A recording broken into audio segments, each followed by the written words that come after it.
Конечно, гимнастика, чемпионы, işte de kovalar kovalar. Cumhuriyet sinema.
Tinbiriba kwai pumnamakpu ikoknona khurumjari.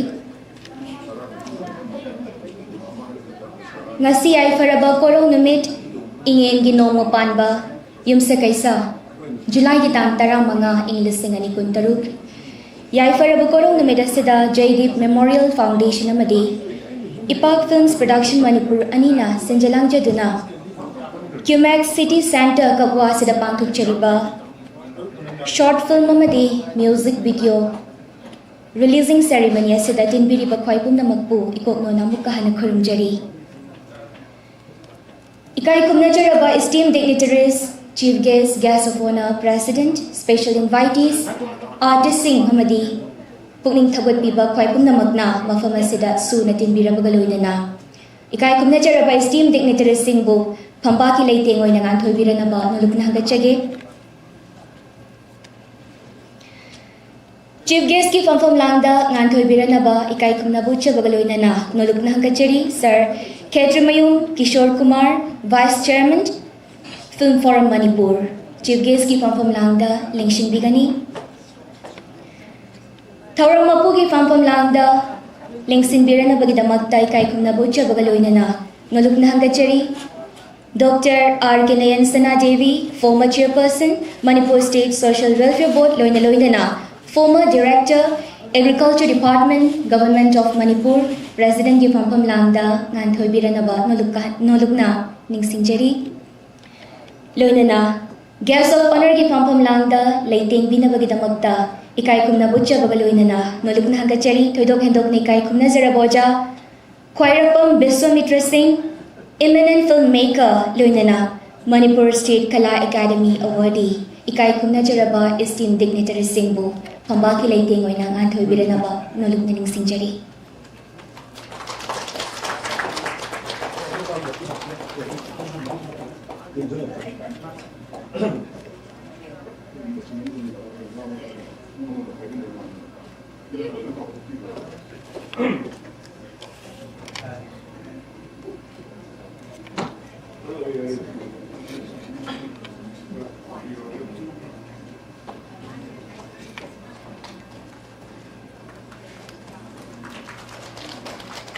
Ikai khumnajaraba esteemed dignitaries mafamda Jaideep Memorial Foundation gi ikai khumnajarabi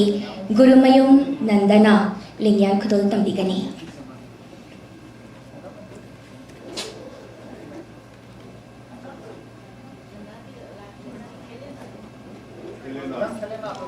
Ikai khumnajarabi Madam Gurumayum Khelenana lingyan khudol tambigani.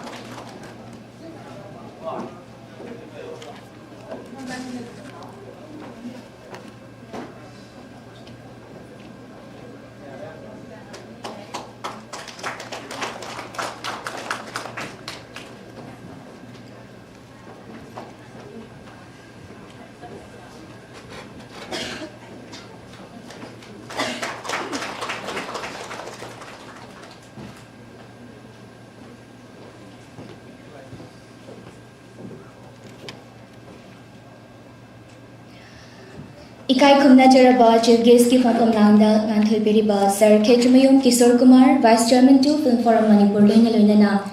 Phambaki leite ngoina Nganthui Biriba esteemed dignitaries singna thoram ki mera chukhat biduna ngasi mukpang thukcheriba Nom Nom Sagai Dong hairiba Manipuri short film amadi Loktak Imana haina mingthonjaba Manipuri music video releasing ceremony asigi thoram ashibu asoi angam yaudana mai patna pangthuk pangamjanabagidamagta sembiba mapugi mafamda thongniminagani.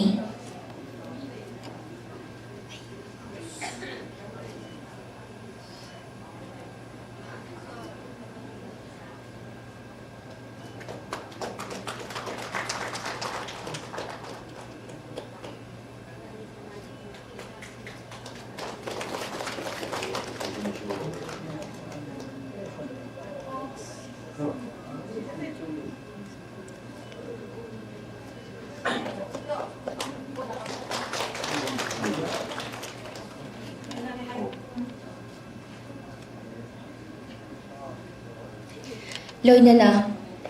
Ikai khumnajaraba Layoikraba Jaideep Gurumayum Thoidok hendokna saknairaba polo player asigi mafamda ikai khumnajaraba esteemed dignitaries singna mang thabiduna leirang lehun tambiranaba nolukna hangachari.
Ikai khumnajaraba Layoikraba Jaideep Gurumayum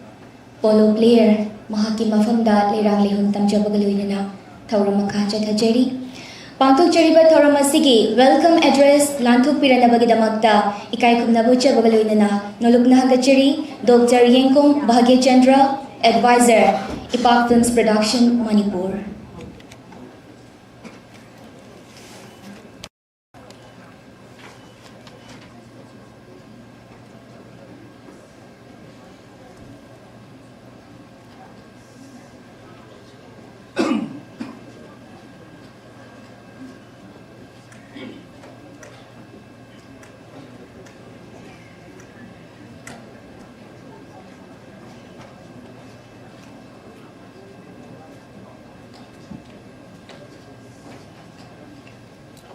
Ikai Kumnajaraba, Dr. Yengkom Bhagya Chandra, Advisor, Ipak Films Production Manipurna, Welcome Address, Lanthuk Bigani.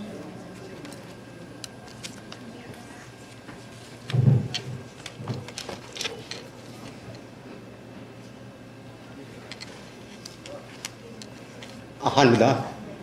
tinbirba khwai kono ko noni kai kum daru sari ngasi yai praba ngi mo pamanamit Zaidip Memorial Foundation amadi Ipak Film Production na mayang ko ton tanbiriba nom sagai tong manipis short film amadi Loktak mana Manipuri video asibu ngasigi function asibu saruk yabina ba amadi thawuro wirimita koina harau hajiro bada yabira khiba ahanu da ekai khunajireba mingona panjarabada kheti meng Kishore Kumar Vice Chairman Film from Manipur mahaki silaba thawai kyabu kathopiduna asing na function asida ya bibaw dongta nama ko to bin kham bam sung ikai kunur na raw te nama ko okseri lonena manipur ki film gi itihas da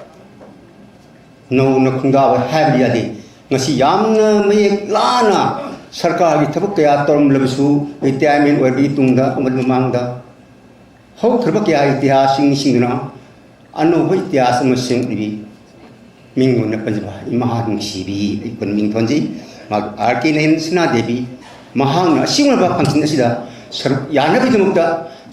lengbir pa aikoi kudimuna haraw tayamba amadi tabin khumulun ma kai khumuluna haraw tayam ukseri doinana ngasi manipur gi film gi amsu cinema gi itihas da bepung singkhan riba sangnai riba aikoina oja haina mingthon jariba Mingwin of Panjarabada, Rakam Viswamitra. I quite to one of the Lam Tosin Zariva, Madame Bobo Kanzariva, a single Mr. Amada Icona, function as he was so Yabina Bunta, Hajarubuda, Harao, Romana function as was so Yabirava, Mahaki, Makidegi, Harao, Dam Amadi,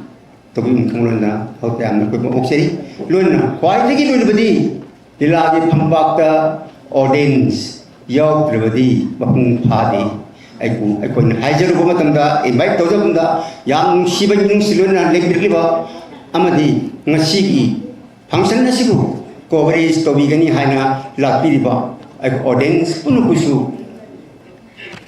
Paklam, Person Manipuri, Makidagi, Rao Tayamba, Amadi, Ikai Kunutna, Rao Tayama,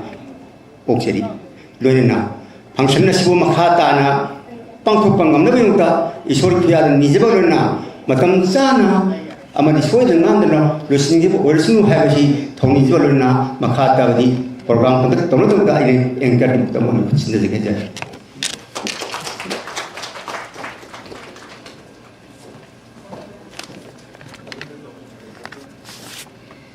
Thakachari Ikai Kumnajaraba, Dr. Yengkom Bhagya Chandra, Advisor, Ipak Films Production Manipurna, Welcome Address, Lanthuk Pirambagidama. Tharamasi ki makha chatha jarakpoina, ngasi release tawjagadariba Nom Sagai Tong amadi Loktak Imana hairiba short film amadi music video album ani asigi catalog hana mayamgi mamangda release tawjabagi tanja lawjage loinana hairiba music video amadi short film asigi catalog release tawinabagidamagta Pambaki Leiting Winangan Thoibiriba, Ikai Kumnajaraba, Chief Guest of Honor, President Amadi, Film Ani Asigi, Direction Pibiriba, Ikai Kumnajaraboja, Rakesh Naurimbu, Nuluk Nahagachari.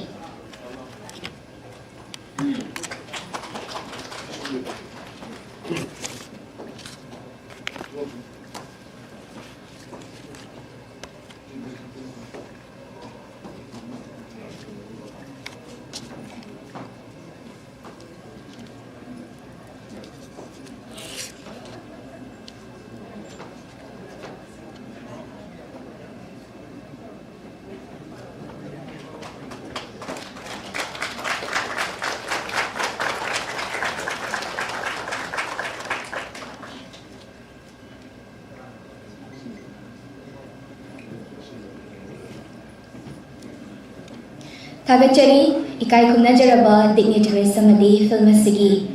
director Oja Rakesh Nauremna catalog asibu release tawibagidamak tharom asigi makha chathajarakpada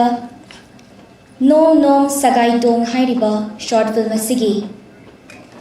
direction PB kibai ikai khumnajaraba Oja Rakesh Naurem stage ta engthokpiraknaba nolukna hagachari loinana releasing ceremony asibu saruk yabina bagidamakta Hairiba short film asida main cast wiki by kai kumnazaraba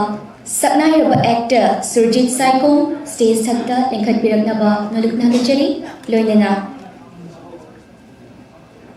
ikai kumnajaraba esteemed dignitaries chief guest of honor amadi president ki mafamda Hairiba short film Nom Nom Sagai Dong asibu release tawinaba nolukna gachari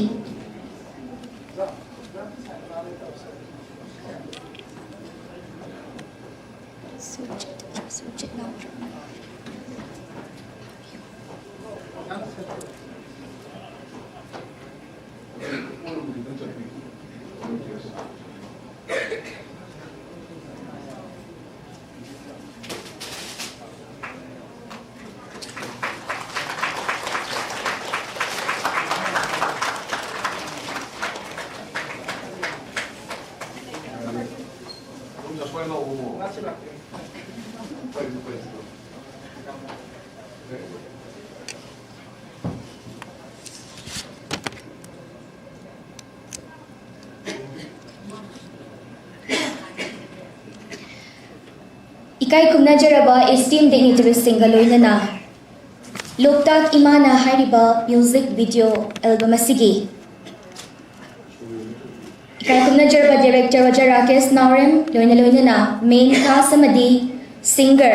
Benita Laisram stage thakta engthokpiraktuna releasing ceremony asibu yawbiranaba nolukna gachari loinana Loktak Imana hairiba music video asigi male actor Jealous Khangembam stage thakta engthokpiraknaba nolukna gachari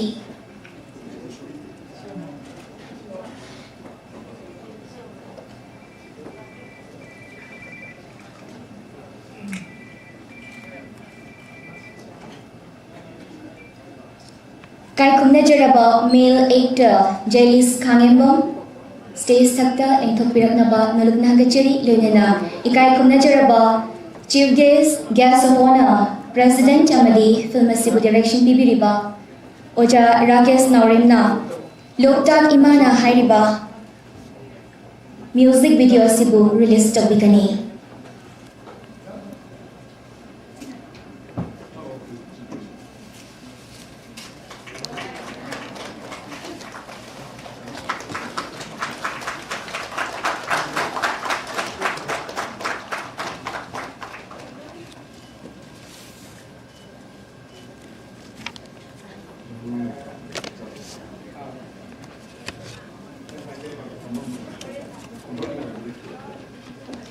Kagachari, ikai kumnajaraba esteemed dignitaries samadi main cast na hairiba music video asibu release tawikibagaloinana ngasi release tawjagadoriba short film Nom Nom Sagai Dong music video Loktak Imana loinana screening tawjagadoriba music video Imanang Bunungshibi music video Lak Uko Toina short film Ngak Yona Kungkre short film Thaunagi Nongju hairiba tongan ba film sing asibu direction PB kiba thedok hendok ni kai kumnazaraba Oja Rakesh Naurembu pangthok chariba releasing ceremony asiga mari leinana wafam khara langthokpinaba nolukna hagachari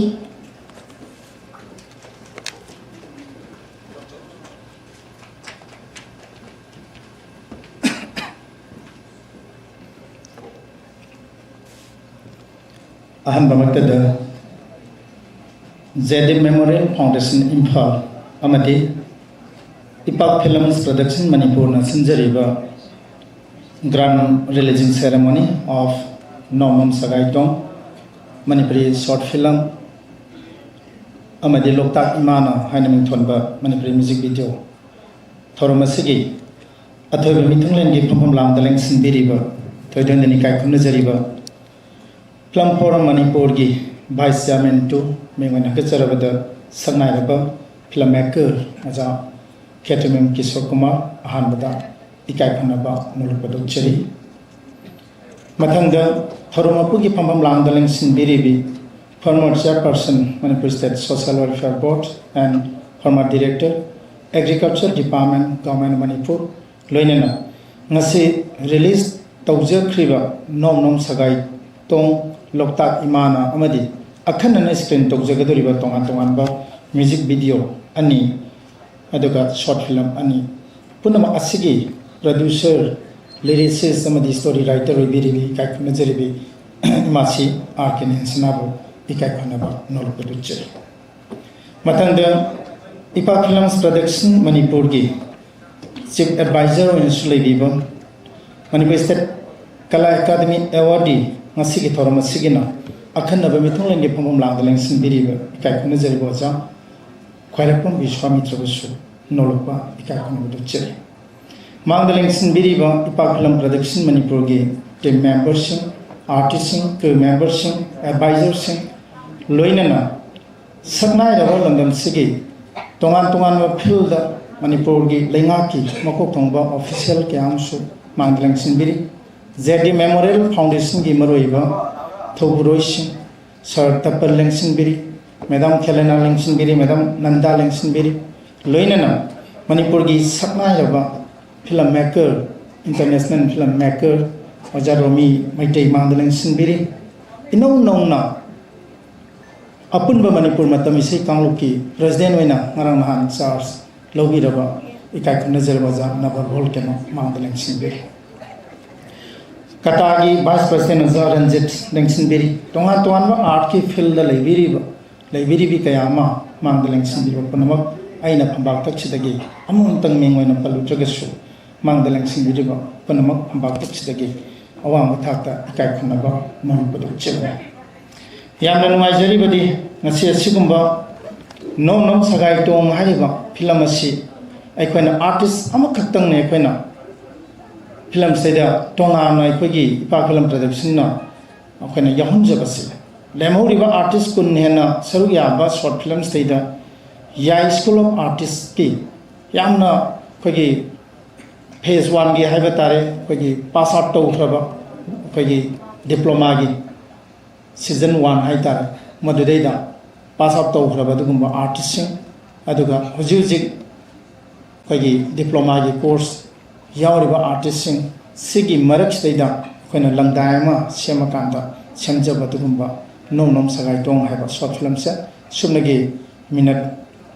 Tara Mariga second Kunmunga Kutsangba short film Sigi Matanga Loktak Imana Haina Mingtonba Sigumba Manipur music video album Sina Agi Sanupi Danita Laisum international folk performer and singer Mahana Sakpa Duka Masam Ana Men Acto Badugumba Say Makani Highway Say Sina Like Loktak Mayada Number Dugumba Loktak Tagi Amata Haidoktana Number Dugumba Say Makani Sigi music director you know Kwagi Tomba Hibam Sinbiri Yamungai Say Si Mayak script Tagi Horaga Kwagi film sin number loiba phawgi achoba thodang logiba ina tomba ina phambal text gi nolpa kakhan uchere sigumba short film amadi lokta imana haina minthonba ani sinnam nabu honabada ya School of Artists ki masigi founder director Shobiri Baza Vishwamitra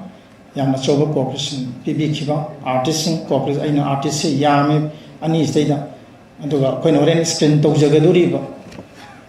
film Ngak yang na fungkre aduga thaunagi nongju ani sisu ya School of Artists ki anova artist sing sigi makai gi platform ama pin na bagi kan namjakhiba yamna laiba phabadagi thaunagi nongju haiba short film se 2025 ta Democratic People of Film DPF na sinba ahanba DPF short film contest ta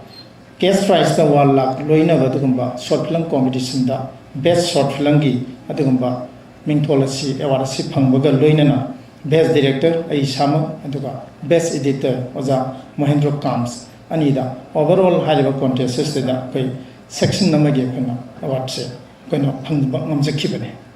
adanga sigi lyrics tawgi khudong sa si lora kanda कोई short film अनी से कोई official release तौगीदे मोगी competition अदुदा दुम थाजिनख्रगा मयामना YouTube ता social media दा येंगा अरगा जुरी सिंगना येंबिरगा दमाइना लैखिब अना ngasiगी रिलीजिंग की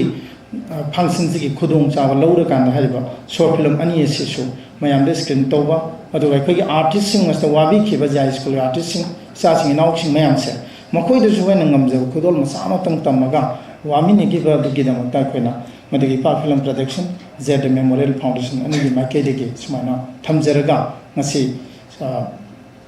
इमानंगु नुसिबि music video अभिना कुंबीबनी अदुगा नावो हिड्रोमना सकपै सैसिमगा अदुगा लाउको तोइना पगी सानुपि Jiteshwari Khangembam अदुगा Pinky साइकोमना सकपा सिगी सैसिमगासु pen होरेन screen तौजगदोरी पुनमक सिंग असे पेना होरेन स्क्रीन तौदिंगागी मांगोइना आई स्पेसिफिक लोइबगा मयाम द कोना फेलिसिटेट तौबगी तंजा अमा लौजगनी हाइबा फेलिसिटेट तौबगी तंजा से मसैदा कोइना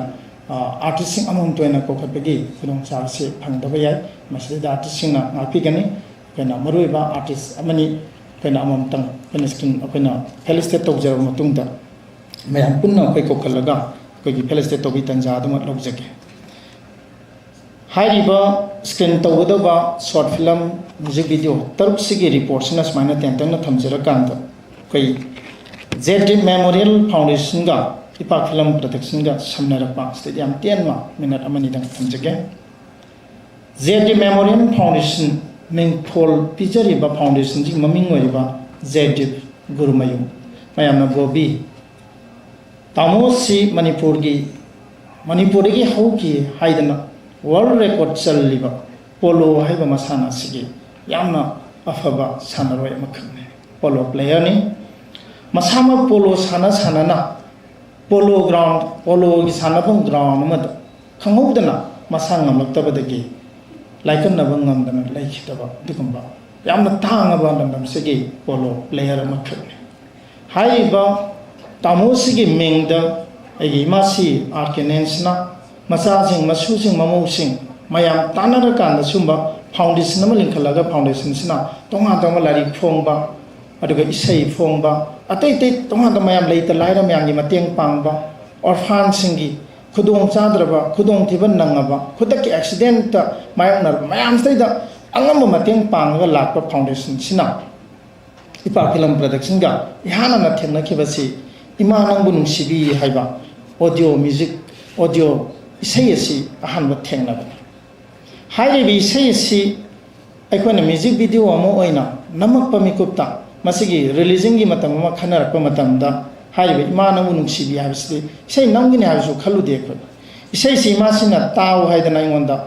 मोबाइल दा थाबिबनि उनबा कांद इसैजे ताबा कांद इसैदा सेकेंड अंतरादा परिंगम खग्याव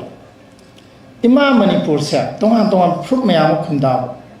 जाति मयाम खुंदाब लमदम अमने मागी जाति सिंसिना मणिपुर से अइगिनी सुम हाइरक्तना मणिपुर हाइपा अपुनबा यूनिटी से मांगप सिगी सैमेंदी मयक्ति याउरिस अना अमना खुसा पियो हाइपा अमना खोंग पियो हाइपा अमना मिट पियो हाइपा अमना ngak पियो हाइपा अमना सम पियो हाइपा मतंदा मणिपुर से लेहौररोय इमा नंगसे मांगबा तारेने हाइबा सेंटेंस में याव मतंदा अइना गाड़ी जे थौना सिंगजम एरिया स्टेदा ऐसे गाड़ी मंग कपखे इसैजी मयेक्सिदा अदुगी पाउजे निमा से तमकान सिबु पिक्चराइजेशन तोबा यागद्रा हाइदना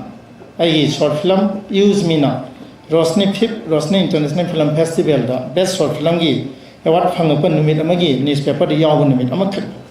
मदुदे दा हाइ मसी पिक्चराइजेशन तोबा याबा याय अदुबु इमा से मसिदी चिंग तम अनिजी की फचाबा मसक उत्तबा यारोइन तो कंदा होजिकी चिंगु के नार्को टेररिस्ट सिंग मे उंदे होरे लांजी की मनुंग जे ताबसेदा नोमाइजिंग चिंगदगी हौरगा अखोगी बिष्णुपुर की चिंग फावगी एरिया लोकताक फाव एरिया दा लेबा मणिपुर की फजरबा हिस्टोरिकल साइट सिंग से मसिजे कना फिल्टर तौरे खंदुए अदुदुगा कोइ मसिदा शूट तौरा सी हाइदना कना इमानगु नुसिबि से शूट तौजगनी सिगी रिलीजिंग खनरप मतमदा इमा सिगी वरी मसागी लारिक वरी मचा ट्राटेड जावबा लारिक सनरिक परेंग हाइबा स्टेडी यावबा वरी मचा अहुम खक इमा सिगा पामिनरकांद मसी फिल्म नंबर यागद्रा हाइदना इमा सिन हंगपनी अदो हारिबा फिल्म नंबर यागद्रा इसी इमा सिन खल्ली वाखन सिना शॉर्ट फिल्म ꯑꯗꯨꯒ ꯑꯩꯈꯣꯏꯅ ꯑꯩ ꯏꯁꯥꯃꯛꯇꯤ 2012ꯗꯒꯤ ꯁꯦꯟꯕꯤ ꯇꯩꯃꯗꯒꯤ ꯍꯧꯔꯒ ꯕꯪꯒ꯭ꯂꯥꯗꯦꯁꯀꯤ ꯁꯅꯥꯇꯝꯐꯥ ꯐꯥꯎꯕꯗ ꯑꯩꯅ ꯄꯨꯊꯣꯛꯆꯔꯤꯕ ꯐꯤꯂꯝꯁꯤ ꯇꯣꯉꯥꯟ ꯇꯣꯉꯥꯟ ꯐꯤꯆꯔ ꯐꯤꯂꯝ 6 ꯑꯩꯅ ꯄ꯭ꯔꯣꯗ꯭ꯌꯨꯁ ꯇꯧꯔꯒ ꯂꯥꯛꯆꯕꯅꯤ ꯑꯗꯨꯅ ꯐꯤꯂꯝ ꯍꯥꯏꯕꯗ ꯑꯩꯈꯣꯏꯗꯤ ꯐꯤꯆꯔ ꯐꯤꯂꯝꯒꯤ ꯚꯥꯞꯇ ꯑꯣꯏꯗꯅ ꯑꯩꯅ ꯑꯩꯒꯤ ꯑꯣꯖꯥꯗ ꯑꯝꯇ ꯇꯥꯟꯅꯖꯒꯦ ꯍꯥꯏꯔꯒ ꯑꯣꯖꯥ ꯕꯤꯁ꯭ꯋꯥꯃꯤꯇ꯭ꯔꯗ ꯎꯅꯕ ꯆꯠꯄꯅꯤ ꯊꯦꯡꯅꯗꯦ ꯂꯥꯏꯔꯤꯛꯁꯤ ꯑꯣꯏꯅ ꯄꯤꯔꯝꯃꯒ ꯇꯦꯂꯤꯐꯣनिꯛ ꯋꯥꯔꯤ ꯁꯥꯟꯅꯕꯅꯤ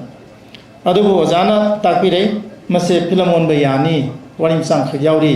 ꯌꯥꯍꯧ ꯊꯦꯡꯕ ꯈꯣꯏꯃꯨ ꯍꯥꯏꯔꯤꯕ ꯐꯤꯂꯝꯁꯤ ꯑꯣꯟꯕ ꯌꯥꯅꯤꯅ ꯍꯥꯏꯔꯛꯄꯅꯤ ꯋꯥꯈꯜꯁꯦ ꯀꯌꯥ ꯌꯥꯝꯅ ꯇꯥꯝꯅꯈ꯭ꯔꯕꯅꯣ ꯍꯥꯏꯕ ꯃꯇꯝꯗ ꯏꯃꯥꯁꯤꯅ ꯈꯜꯂꯤꯅ ꯃꯤꯅꯠ 14-5ꯒꯤ ꯁꯣꯔꯠ ꯐꯤꯂꯝ ꯑꯃ ꯅꯝꯅꯅꯕ ꯁꯤꯟꯅꯕ ꯑꯩꯒ ꯑꯣꯖꯥ ꯕꯤꯁ꯭ꯋꯥꯃꯤꯇ꯭ꯔꯒ ꯈꯜꯂꯤꯁꯤꯅ ꯄꯨꯡ 2 ꯈꯔ ꯍꯦꯜꯂꯞ ꯇꯧꯕ ꯐꯤꯆꯔ ꯐꯤꯂꯝ ꯑꯃꯒꯤ ꯃꯃꯜ ꯃꯤꯅꯠ ꯀꯌꯥꯃꯨꯛ ꯈꯦꯠꯅꯔꯤꯁꯤ ꯁꯨꯃꯥꯏꯅ ꯂꯥꯛꯄꯁꯤꯗ ꯐꯤꯆꯔ ꯐꯤꯂꯝ ꯑꯣꯟꯕꯒꯤ ꯋꯥꯐꯝꯁꯦ ꯂꯥꯛꯑꯀꯥꯟꯗ ꯐꯔꯦ ꯈꯜꯂꯕꯗꯤ ꯇꯧꯔꯣ ꯍꯥꯏꯗꯅ ꯑꯩꯈꯣꯏ ꯏꯃꯥꯅꯕꯨ ꯅꯨꯡꯁꯤꯕꯤꯒꯤ ꯔꯤꯂꯤꯖꯤꯡꯁꯦ ꯃꯅꯤꯄꯨꯔ ꯄ꯭ꯔꯦꯁ ꯀ꯭ꯂꯕꯇ ꯔꯤꯂꯤꯖꯤꯡꯒꯤ ꯅꯨꯃꯤꯠꯁꯤꯗ ꯌꯥꯍꯧ ꯊꯦꯡꯕ ꯈꯣꯏꯃꯨꯒꯤ ꯌꯥꯏꯐ ꯊꯧꯅꯤꯁꯦ ꯇꯧꯖꯔꯒ 2024ꯒꯤ ꯑꯣꯛꯇꯣꯕꯔ 10ꯗꯒꯤ ꯁꯨꯇꯤꯡ ꯍꯧꯔꯒ ꯁꯨꯞꯅꯒꯤ ꯋꯥꯔꯀꯤꯡ ꯗꯦꯖ 22ꯗ ꯋꯥꯔꯀꯤꯡ ꯗꯦꯖꯁꯦ ꯅꯝꯃꯀꯥꯟꯗ ꯗꯤꯁꯦꯝꯕꯔꯒꯤ ꯇꯥꯡ 31ꯗ ꯃꯅꯤꯄꯨꯔ ꯁ꯭ꯇꯦꯠ ꯐꯤꯂꯝ ꯗꯤꯕꯦꯂꯞꯃꯦꯟ ꯁꯣꯁꯥꯏꯇꯤꯗ ꯃꯦꯗꯤꯌꯥ ꯄ꯭ꯔꯦꯁ ꯁꯣ ꯑꯣꯏꯅ ꯑꯩꯈꯣꯏ ꯔꯤꯂꯤꯁ ꯇꯧꯔꯒ ꯖꯅꯋꯥꯔꯤ 9ꯗ ꯑꯩꯈꯣꯏ ꯌꯥꯍꯧ ꯊꯦꯡꯕ ꯈꯣꯏꯃꯨꯁꯤ ꯃꯅꯤꯄꯨꯔ ꯁ꯭ꯇꯦꯠ ꯐꯤꯂꯝ ꯗꯤꯕꯦꯂꯞꯃꯦꯟ ꯁꯣꯁꯥꯏꯇꯤꯗ ꯔꯤꯂꯤꯁ ꯇꯧꯖꯈꯤ ꯁꯤꯒꯤ ꯃꯇꯨꯡ ꯖꯅꯋꯥꯔꯤ 12ꯗ ꯃꯨꯛꯇꯥꯙꯥꯔꯥ ꯑꯣꯗꯤꯇꯣꯔꯤꯌꯝ ꯗꯦꯜꯂꯤꯗ ꯑꯩꯈꯣꯏꯅ ꯁ꯭ꯀ꯭ꯔꯤꯟ ꯇꯧꯈꯤ ꯍꯥꯏꯔꯤꯕ ꯐꯤꯂꯝ ꯑꯁꯤ ꯑꯩꯈꯣꯏ ꯕꯪꯒ꯭ꯂꯥꯗꯦꯁ ꯇ꯭ꯔꯤꯄꯨꯔꯥ ꯑꯗꯨꯒ ꯍꯣꯖꯥꯏ ꯑꯁꯥꯝꯒꯤ ꯁꯨꯝꯕ ꯒꯧꯍꯥꯇꯤ ꯁꯨꯝꯕ ꯃꯐꯝ ꯃꯌꯥꯝ ꯑꯃꯗ ꯁ꯭ꯀ꯭ꯔꯤꯟ ꯇꯧꯕ ꯐꯤꯂꯝꯁꯦ ꯑꯩꯈꯣꯏꯅ ꯇꯣꯉꯥꯟ ꯇꯣꯉꯥꯟꯕ ꯐꯤꯂꯝ ꯐꯦꯁꯇꯤꯚꯦꯜ 38ꯇ ꯑꯩꯈꯣꯏ ꯑꯦꯟꯇ꯭ꯔꯤ ꯇꯧꯖꯕꯅꯤ ꯑꯗꯨꯅ ꯐꯤꯂꯝ ꯐꯦꯁꯇꯤꯚꯦꯜ 12ꯃꯨꯛꯇ ꯑꯩꯈꯣꯏ ꯑꯦꯆꯤꯞ ꯇꯧꯔꯀꯥꯟꯗ ꯇꯣꯉꯥꯟ ꯇꯣꯉꯥꯟꯕ ꯐꯦꯁꯇꯤꯚꯦꯜ ꯑꯄꯤꯛꯄ ꯑꯣꯏꯕꯁꯨ ꯌꯥꯎꯏ ꯌꯥꯝꯅ ꯃꯌꯥꯝꯅ ꯈꯪꯅꯗꯦꯅ ꯈꯟꯕꯤꯕ ꯐꯤꯂꯝ ꯐꯦꯁꯇꯤꯚꯦꯜꯁꯨ ꯌꯥꯎꯏ ꯃꯌꯥꯝꯅ ꯔꯤꯀꯛꯅꯥꯏꯖ ꯇꯧꯕ ꯖꯣꯏꯄꯨꯔ ꯏꯟꯇꯔꯅꯦꯁꯅꯦꯜ ꯐꯤꯂꯝ ꯐꯦꯁꯇꯤꯚꯦꯜ ꯑꯩꯈꯣꯏ ꯑꯣꯐꯤꯁꯤꯌꯦꯜ ꯁꯦꯂꯦꯛꯁꯟ ꯐꯪꯈꯤ ꯇꯦꯂꯪꯒꯅꯥ ꯏꯟꯇꯔꯅꯦꯁꯅꯦल फिल्म फेस्टिवल अदुगा लाइबक फब अमना फिल्मसिगी स्टोरीसैदा दादा साहेब फाल्के इंटरनेशनल अखै पुरस्कार ऑफ 2024-25 की मिंथोल इमासिदा पिबिरखिबनि असमना लापा जेडिप अमदि पाक फिल्म अनिगी खोंचतसिगी मनुंग चन्ना हौरैबा आर्टिस्टसिंग सिगी प्रमोशन तौनबगी पांदमदा कोइना शॉर्ट फिल्म सिंग म्यूजिक वीडियो सिंग से कोइना नमजरकांदा मयामदा पुथोकजबा मदुगी तंजादन लौजरिस तेंसिलकदा मांगद लेंसिन वीडियो सिंगी मनुंगदा थोइदोंग नै नै काय खुनजबा कोइना फिल्म तौरकनबा होनबा मतम अगी मासिगा यामना कोऑर्डिनेट तौनबा होनबदा अचौबा थौदांग लोबिरपी अगी मा खेटमेन सुबदनी कगी फिल्म के आमा पुथोकपिरबी मासि सुलेंसिन बिरिबनी लोइनना अगी हाइबा प्रोडक्शन सिंग से ओइनबा होनबा मतमदा अजा महेंद्र काम एडिटर अगी नाउ सोशल नेम्बा ताखोइमु असिस्टेंट डायरेक्टर ओइबदे आर्ट डायरेक्टर ओइना वर्क तौरैबा अई नाउ तोंगान तोंगान रागिनी हाइबा मयाम सिंग से अमत थानदना अखोइ मयाम से कोऑपरेशन पीरगा लाकनी अखोइना मखाताना प्रोजेक्ट पाइरप मतमदा सासिंग नाउ सिंगसिना कोऑपरेशन पीबियु मणिपुरी सिनेमा हिंगनबो होनबदा अखोइ अनोबा आर्टिस्ट सिंगसिगी यामना थौदांग यामना चावी आर्टिस्ट सिंगसिगी थक्सि खासि नायना अखोइ आर्ट से मसि हिंगनदबा यादे हाइदना ओजा गुरु सिंगसिगी तुंगिंदना लापिरिबा थोपिरिबा आर्टिस्ट पुनमकना कई लाखदबा प्रोजेक्ट सिंगदसु कोऑपरेशन पीबियु हाइबा वाफम से थमजगे अरोइबदा मांगद लेंसिन बिरिबा थोइदोंना अइना फंबाक्ति उबदा सिजे यान मसक नाइबा मयाम अमा यावरे फांगी ओजा रंजित लेंसिन बिरई ओजा बुद्ध सिंह थाम लापी सालगी प्रेसिडेंट याम अमत नाइरबा कोई ऑल इंडिया रेडियो इम्फालना सखंगबा इसमें इबा खक्तगी लुक वरिबा डॉक्टर एस इबुंगो सोबा याना फंबाक्ति येंगांदा अममतंग तौबा मतमदा पनबा मतमदा दे थांग तागी गुरु जरनबी न सिंह मयाम लापिरिसे याना पेली होरेन मयामसु पेनबी गनेन खल्ली ओजा रनबी कोई इसई जिंगदैदा थांगी एरिया से यारगे हापे आई अहान फिल्म सेमी टाइमदसु थांगना कास्ट मार्शल आर्ट्स ना कास्टिंग दा तौरगा हापक अदना इसई होरेन नमकदोबा यावकदो सिंगसे मार्शल आर्ट्स यारबन कोई मते अमदा कोई हाना होनबनी मन सुम अरुबा कोई आर्ट सिंगसे ओजा जोय कमाजु नेंजिनबी सुमाय लेबनी अदना मांगदा फिल्म गी लमदा याम मसंग नायरबा ओजा रोमी मैदैगुंबा मगी मांगदा अइगुंबा मना वाहि खरगा थंबा गाइसे यामना इकायबा फावजै कोई प्रोड्यूसर नवया फुलोगी इबाई राजेन सेसना तंबी अना कोई इपा फिल्म प्रोडक्शन से कोई प्रोडक्शन टीम हाउस त लेबा अंगांग आइबा लेते मैम कोऑर्डिनेट तौरगा कोई सुमायना पुथोकजबा दुगुम दुगुम्बा फिल्म ने मयाम होरेन असोइबा रानबा यावरसु मयामना खोइदा सजेशन पिबियु मसे चुंथोपगी संगबे तंजादु लौजगे पुनमक्की मफमदा अखोइ इपाक film production JD memorial foundation अनि की बेंसर ओइना पुथोइबा तोंगा तोंगानबा म्यूजिक वीडियो अहुम शॉर्ट फिल्म अहुम पुन्ना तरुक से होरेन यामोय ओनली 45 मिनट्स खक्तनी होरेन स्क्रीनिंग दो मसे पुन्ना येंगमिनरगा मयामना खोइदा यामना याखोरन पिबिरमु हाइ वाफम से थमजरगा अरोइबोइना अमुका नखुरुम जरी थैंक यू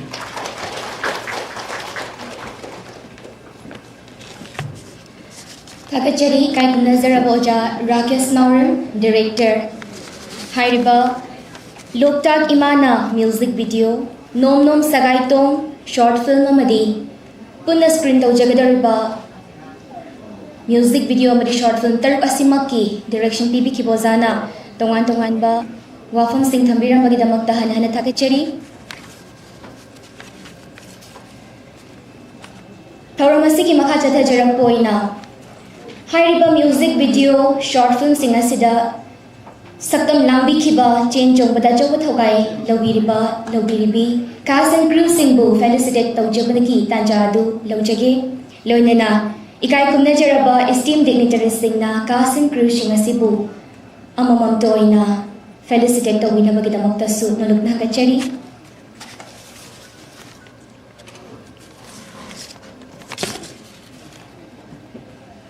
इहान हान बमक्तदा फेलिसिटेशन असिगिदमक्ता स्टेज थक्ता लेंखटबिरकनबा नलुकना हकचरी सकनाइरबा फिल्म एक्टर सुरजीत साइकोम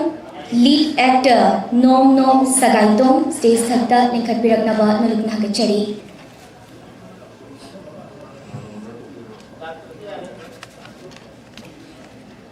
मथंगदा लेंसिनबिरकनी जेलिस खांगेंबोम सकनाइरबा actor lead male actor Loktak Imana stage थक्ता लेंशिन बिरकनबा नलुकना हकचरी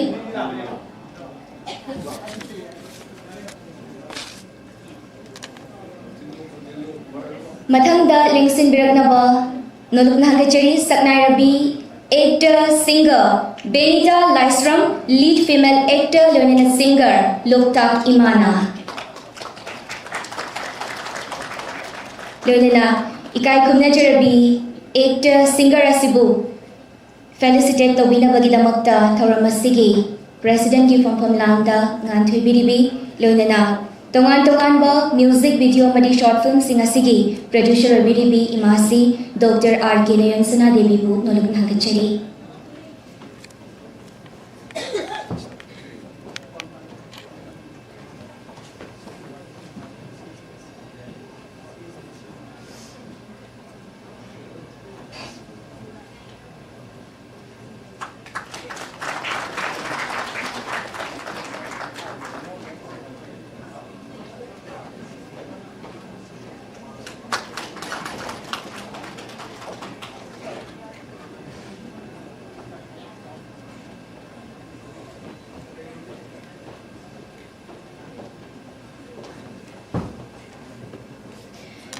थागचरी काई नजरबी डॉक्टर आर के नयनसना देवी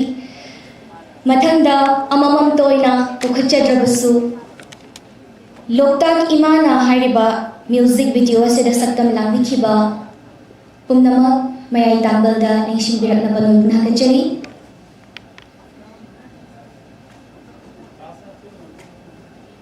लोकताक इमाना हाइरिबा म्यूजिक वीडियो असिगी कास्ट एंड क्रू खुदिमक मफम असिदा लेबिरबदी स्टेज थक्ता लेंशिन बिरकनबा नलुकना हकचरी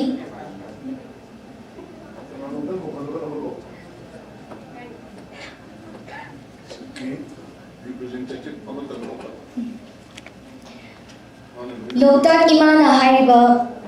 मणिपुरी म्यूजिक वीडियो असिगी cast and crew शिंगिलक्तगी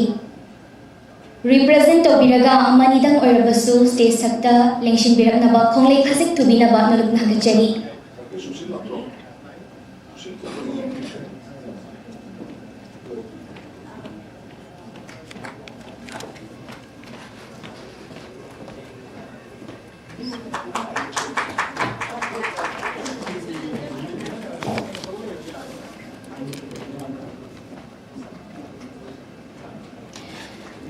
Loktak Imana हाइरिबा film असिगी cast and credit Jelish Khangembam Benita Laishram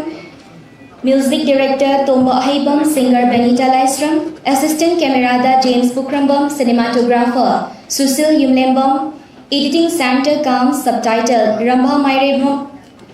Assistant Editor Japan and Acho, Editor Mohendra Kams, Makeup Abujam Ragini, Costume Bimol Tauram, Assistant Director Tom Ningthoja, Art Director Takhoimu, Production Manager Naurem Romila, Production Controller Buddha Khwairakpam, Hariba Film Masigi Producer Dr. R. Keniran Sana Devi, Direction Bibi Kiba Rakesh Naurem, Stage Thakta Lebi Bagaloy Naikai Kumna Jaraba Thora Masigi, Chief Guest Ki Pampam Ladangan Thoibiriba, Sir Ketramayum Kishore Kumar, Vice Chairman 2 Film Forum Manipurna, Felicitate Tawinaba Naluknakachari.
Thagachari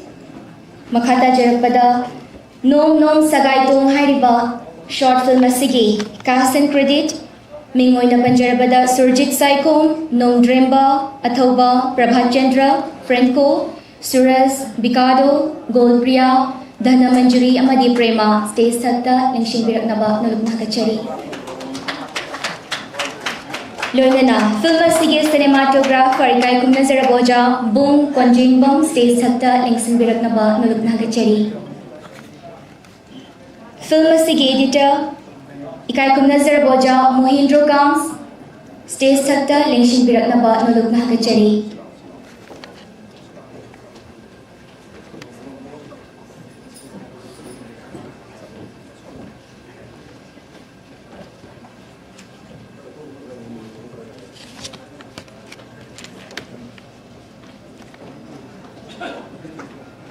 Ikai Kumna Jaraba Cast and Credits in Asibu Felicitate Tawinabagitamakta Taramasigi Guest of Honor Ki Pampam Lambda Nantubiriba Todok and Doni Kai Kumna Zaraboja Khwairakpam Biswamitra Singh Eminent Filmmaker Loinana Manipur State Kala Academy Awardee Bu Naluknakachari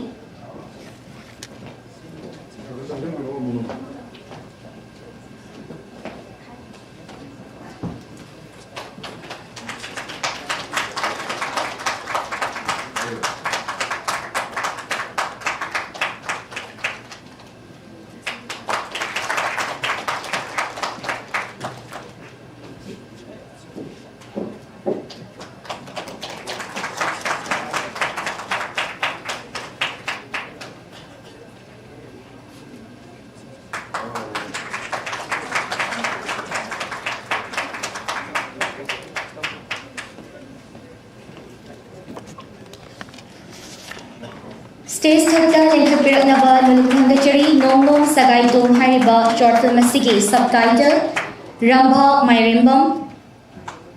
Short Film Asigi Costume Bimol Taurem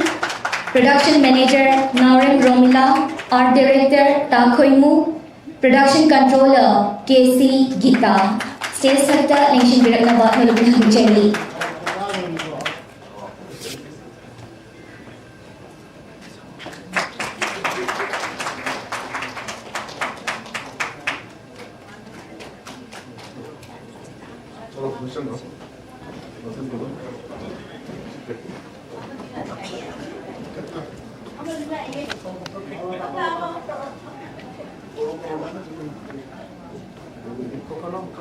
Matangda Lingshinbirakani Hariba Nom Nom Sagaitong Short Film Asigi Makeup Ragini.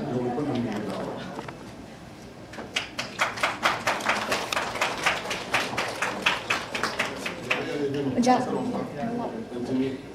Ragini ka phale.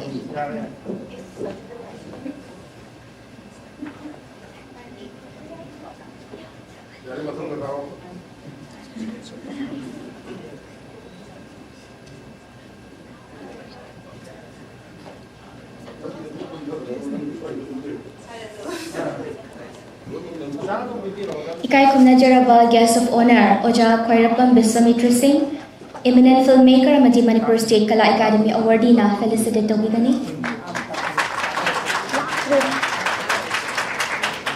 Takoy mo stage sa dalingkat piragna mamukahana ningsingjari.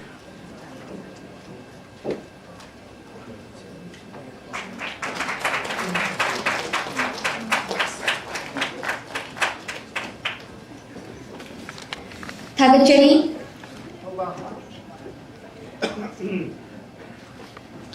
Mathangda stage thakta lengkhat piragna nulukna hagachari Laku ko toina haiba Manipuri music video asigi main cast Jiteshwari Kangimbong stage thakta lengkhat pirakani loina ikai kumnajarabi saknarabi actress asibu felicitate tawina bagidamakta Tauramapugi Pampam Langda Nanthoibiri Bi Ikai Kumnajarabi Dr. R.K. Layansana JB, former chairperson, Manipur State Social Welfare Board, Loina, former director, Agriculture Department, Government of Manipur Board, Noluk Nagacheri.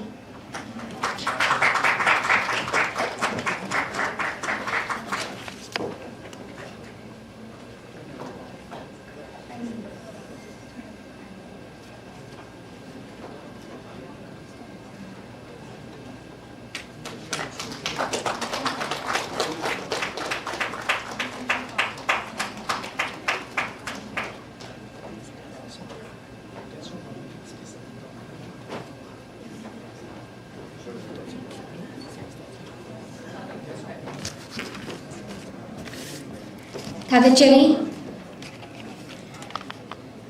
Thorongi Makha Chathajarakpoina Pangtukchariba Releasing Ceremony Asigi Guest of Honor Gi Pampam Langda Lingshinbiriba Thedok Nikai Kumnajaraboja Khairatpam Biswamitra Eminent Filmmaker Loina Manipur State Kala Academy Awardee na Wapam Karalan Tupinaba Noluk Nagachari.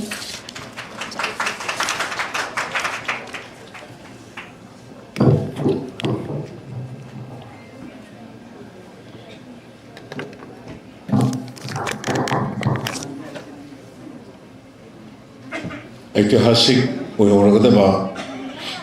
पुवारी की Larsen मरुइबा मचल सिंह की मरकता अमा ओयोरगदबा Manipuri cinema की खोंगसत्ता सिगुम्बा खरा decent ओइबा ngahaktan phambada nungaiba sound system atto orasu pungling leitana ngahaktan film ma yengba phangba QMax cinema ekona chauthokchariba auditorium asida lengsing biriba khwai punamo koi kokno khurumjari ngasigi Thauramashigi kai kumnajari chief guest nungsi jarabagi maru matam sangna Manipuri cinema gi aigi khongchatta magi khongchatta ibani se karambano haiba hoi khangdangai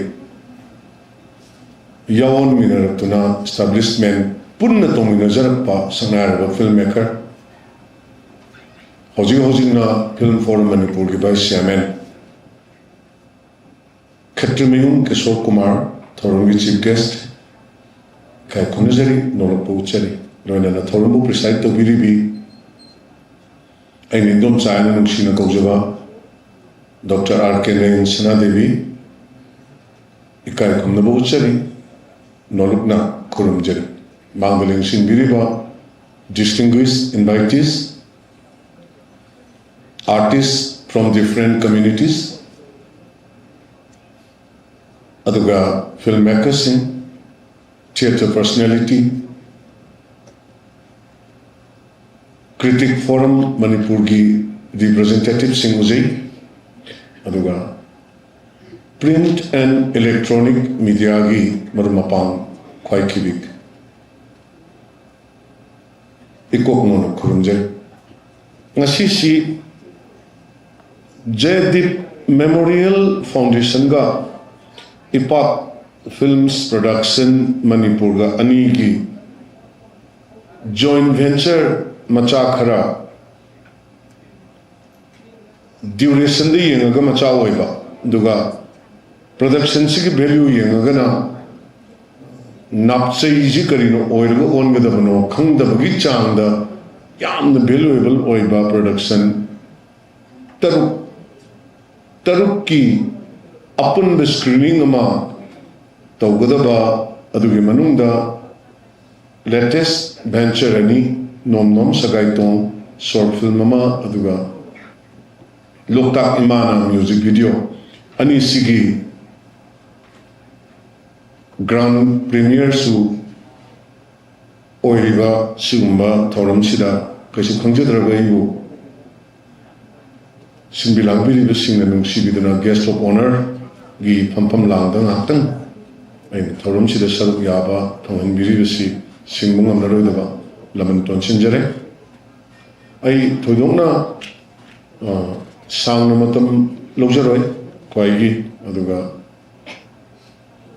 Jaydeep Memorial Foundation gi hariba foundation sida gi miyeng amakak leje adu tentakna share tawjage adu bai Pak film gi Pak Films Production Manipur gi maike yeshom da suigi atienba ai comment masam tang thamjani aduga overall nasi gi production mayam the screen tawjage doriba production taruk sida so idea lejaba khara khara paujaba khara leje adugi ketang tentang share tawjage Manipur ki theater ga film ga lengna mari si khoi angang oine koina halaman singitung injaba phungjawi injury ojik so khoi angang ojari ado sahina yama aga su kok sidi kan te yaudri ba punghang hangba angang cha lon thok pa hor pagum da ngai ri ba film gilam sida duga theater gilam sida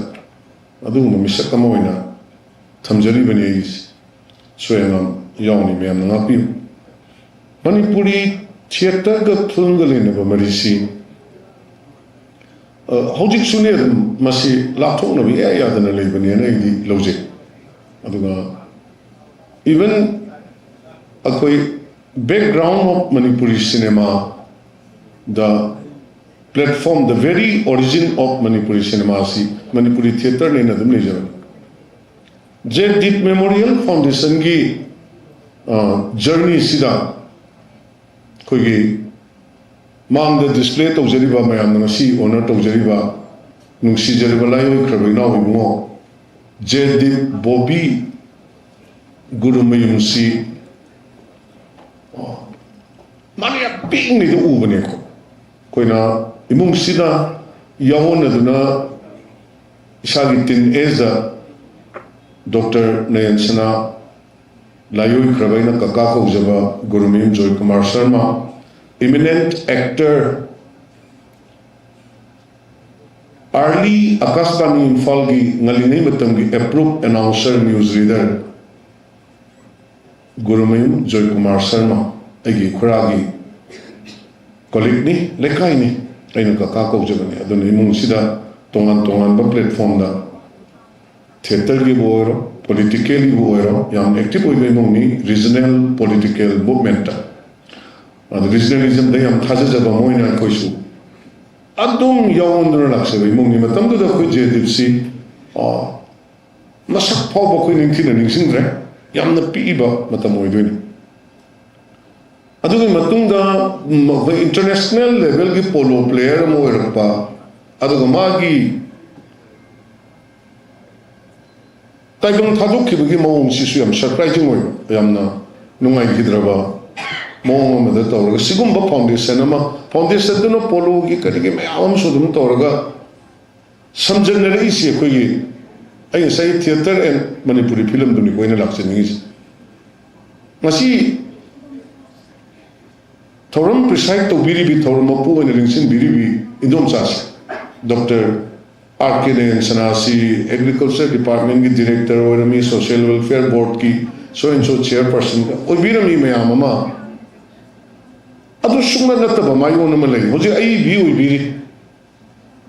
story बिरि like फोंबिरि होजे सु फोंगदगी like press ता लेरी होनरी non stop yang energetic oiba chahi ga khanbi daba makhal gi napi mani maitai chanu man am clean oi ado mahaki beginning si career si am da ngallingai matam da rubrag gi institute na ai yamana ba volcano an to viri rubrag gi institute na drama toy angan matam da theater toy angan mamatang gi manipuri theater ge dugumba perete indom sa dr R.K. Nayana Sanasi theater stage the thog acting tawrapa actor amane मैं आपसे खूब आप तक खूबी रोई दूँगी मरम other high बा एक्टिंग कैरियर तो देखी ओजा लम्जा तो अम्बा अदगी इचे मा रोमा मैं आपसे स्टेज द थेंगर पर नुपीनी कोई इंदम सा डॉक्टर नयन सनास अदुगी मतुंग दगी दी career family life then after family life career अदगी लाइफ की स्ट्रगल में आमा अदुगी मतुंग द जे दिक्की मसागी यामना बिग ब्लो मा अदुगी मतुंग द फिल्म की ताइबुंग लोंदा इसे मयक इबा म्यूजिक वीडियो फीचर फिल्म अदगी दी शॉर्ट फिल्म में आमा तौन बगी परिंग अमा लाख से नसागी ममांग दले होबा इंदोम सागी थिएटर की कैरियर दो अदुगा लोइना म परिंग लिंगसिन लप मानबा लंगला मन लिंग बदों मानबा मैना फाउंडेशन सिदा उजे हौजी मो फाउंडेशन सिगी एक्टिव ओइबिरिबी ए रेस्पेक्टेड इन ऑल मोट पंचु अदुगा फैमिली मेंबर्स में आमसी लाखपिदी सिंजिजो आसपो कोऑपरेशन ने पिबिरिस अदा मसिदे कोइना अदगा मु करी हाइबि रखेबो angang anubu sing putok si am to hai koi idom sa producer so biribin ado angang anubu putok si arthi am de angang anubu putok si one talks ana tungi manipuri cinema gi koi gum smaina downtrodden economically pura loiraba cinema hall leitraba adagi manipur sarkar na hujibo state cine policy ji Phagi जोगाई दौन film दगा चोमी बखोई गासे अंगाओ फई दौन का मीनो उबिरिसी मणिपुर लेंगांग उहन बिरिम ने मया अंगाओ फई दौन उहन बिरिने बखोइसे there is no policy at all so far right policy आई बमले व्हिच इज नॉट implement तो खुद अंगाओ सा साना बदों सिगुम मई मरक सिदा इपाक फिल्म की अपुनबा प्लेटफॉर्म अमदा जेदिना इदम चाने सनाने अंगांग अनोबो प्रमोटो हाइसे तुंगी मणिपुरी सिनेमा की थिएटर की अंगांग सिंग प्रमोट तौनिंबा प्लेटफॉर्म अम लेनिंग बदों नैना सेबिनिंग बदों नै उजबदुनि याम नोय जबे मोन अदने नमिगे कइनो हाइबो हाइबिरादि कइनो अदवाय दबिंग मचेन खोवाले नंग कनानो द सारो वांगांगरो वायसु हेता चलगे ने लेजबने को होजी आई स्पिरिट तो याम फजबा स्पिरिट याम फजे अन कइसु खंगजद्रबा इगी या स्कूल ऑफ आर्टिस्ट की फर्स्ट 6 मंथ्स की डिप्लोमा होल्डर सिंग वंगा कुन मरीनी अदु लोय म film कुमहलिनी होरेन उबिदोरिबा ngak yong no phungkre haba ne thona gi nungju haba best film ta ge heriba ada commission ji student artist ka tane ami ente ne uno hai ai ino director ra kesna hai ta ho mi ji ni gum se angang sin ji promote tok se ipak film lomda mug yang jer padadi ipak film si di yang re ra kesna ha jan tambirame ꯑꯩꯅ ꯑꯗꯣꯝꯗ ꯆꯠꯆꯔꯔꯣꯏ ꯑꯩꯅ ꯎꯖꯔꯤꯗꯤ ꯏꯄꯥꯛ ꯐꯤꯜꯝꯒꯤ team ꯍꯥꯏꯁꯦ ꯑꯦꯗꯚꯥꯏꯖꯔꯁꯤꯡ ꯑꯍꯜ ꯂꯃꯟ ꯀꯔꯤꯅꯣ ꯑꯩꯁꯨ ꯔꯥꯀꯦꯁꯅ adviser consultant ꯀꯩꯀꯩꯅꯣ ꯌꯥꯝ ꯍꯥꯏꯕꯤ ꯃꯥꯅ ꯑꯩꯅ ꯀꯩꯁꯨ ꯉꯝꯖꯕꯁꯨ ꯅꯠꯇꯕꯗ ꯑꯗꯣ ꯃꯌꯥꯝꯁꯤꯒꯤ ꯇꯤꯝꯁꯤ ꯑꯟꯗꯔꯁꯇꯦꯟꯗꯤꯡ ꯌꯥꯝ ꯂꯩꯕ ꯅꯤꯁꯥ ꯄꯁꯥ ꯆꯥꯕ ꯃꯤꯒꯁꯦ ꯑꯝꯇ ꯌꯥꯎꯗꯕ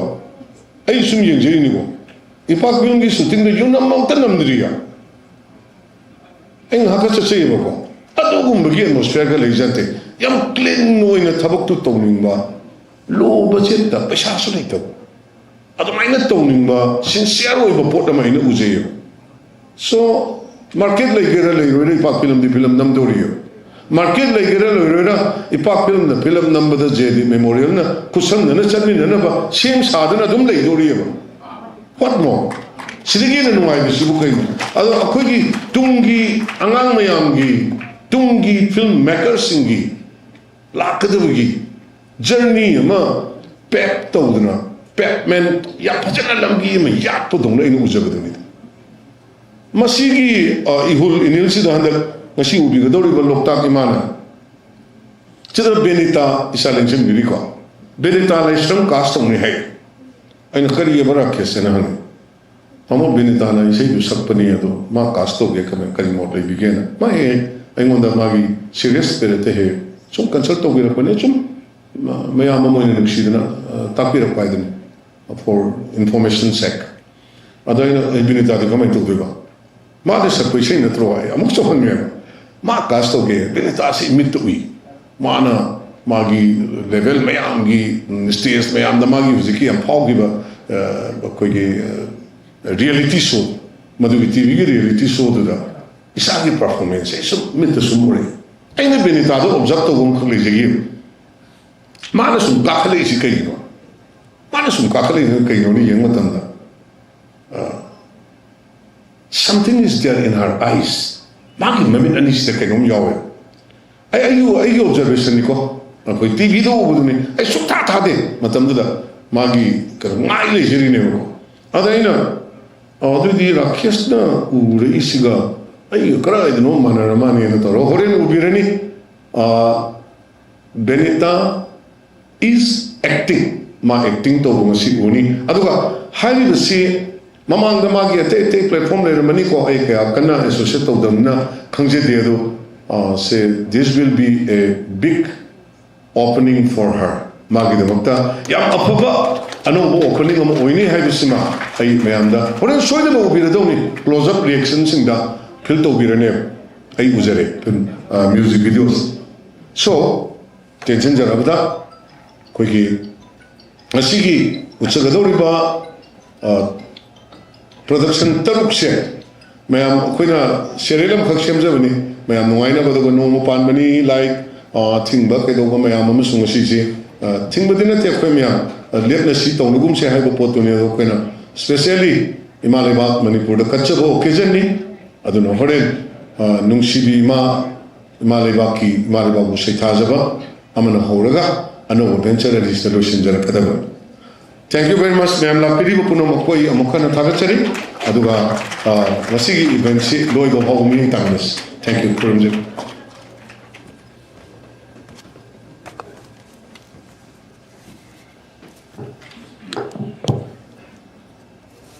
Thagachari Kaikumnazarab Oja, Khwarakpam Biswamitra Singh, eminent filmmaker Loina Manipur State Kala Academy Awardee Loina Yai School of Artists Pu Takpi Tambiriba Kaikumnazarab Oja Buhan Hana Thagachari Haramasiki Makha Jatha Jarakpo Oina Ngasi Spring Tawdana Ujagadoriba Ngak Yauna Phumkre Hariba Filmasigi Casting Credit Singbu Felicitate Tawjabugi Tanja Tawzage Loinana, Hariba Casting Credit Sing Asibu Felicitate Tawiranabagidamakta Ikai Kumnajaraba Filmasigi Director Oja Rakesh Naurenbu Noluknagachari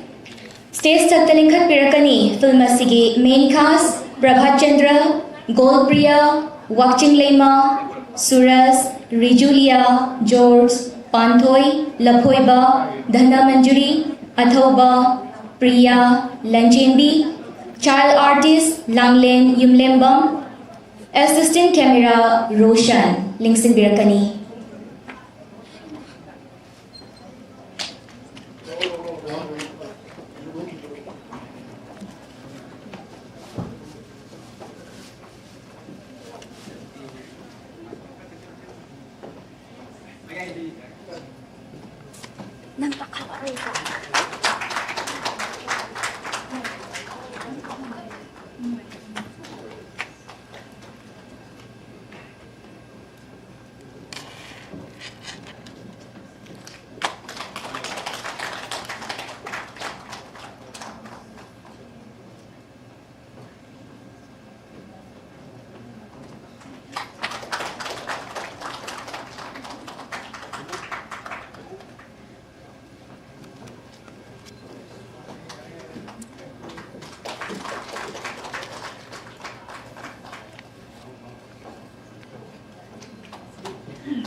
ngak yauna fumkre haiba short film asigi kasan credit sing felicitate tawjaraba tungda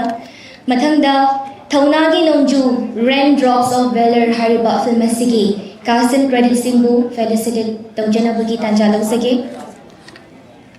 stage thak selection birakani main cast Kenbi Anita Nupa Thoiba Manisana Prema, Menaka, Barashyam, Amadi, Romania. Loinana, ikai kumna jaraba kasan credit sing asibu felicitate tawina bagidamagta tharamasigi chief guest ki from Langda Lingshin Biriba ikai kumna jaraba Sir Kejumayum Kishore Kumar Vice Chairman 2 Film Forum Manipur Bul Maluk Nagachari.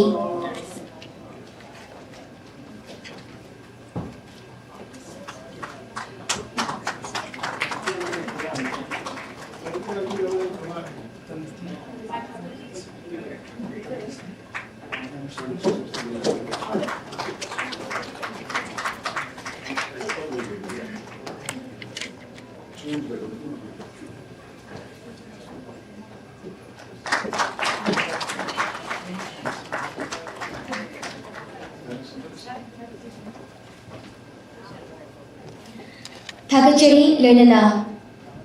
Ngasil Jagadariba short film amadi video album sing asigi artist sing ilaktagi amakatang lapacharaga wapam khara thambinaba nalukna hagachage ikai kumna zarabi Saknai Rabi International Folk Performer and Singer Benita Naisram Loinana ngasi release taw jagadariba Loktak Imana hariba film asigi music video asigi lead actor singer Malukna Haizari stage selection biraknaba Loinana wafam khara lanthupinabagidamagta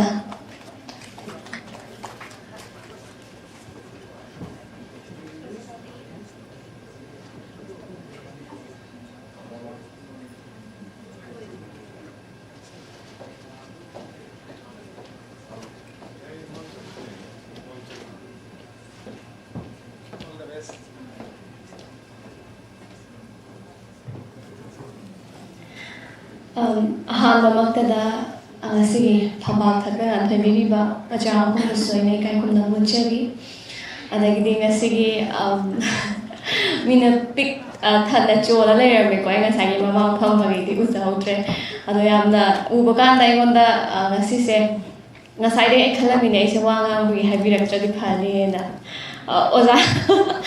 asukimati magunna dagi mayai na matik मैंने यूँ ना बहुत ज़्यादा सिंगी मांगने वांग बस ऐ खंडे इस हाल से हम पासु पाखत ले तो का कई हाई जो नो सुखंडे अदो अवाम हम अम्मा का तन थंजार बदा साइके तुम कोई ऐ कनो कराकेश न सो अदगी दी कनो हाई भी रखो मतंदा singer actor स्वाइना का हाई भी रे बको अदो actor से पला को मतंदा ऐसे एक्टर मने kan haibda aise haibadoi haihaningdri ai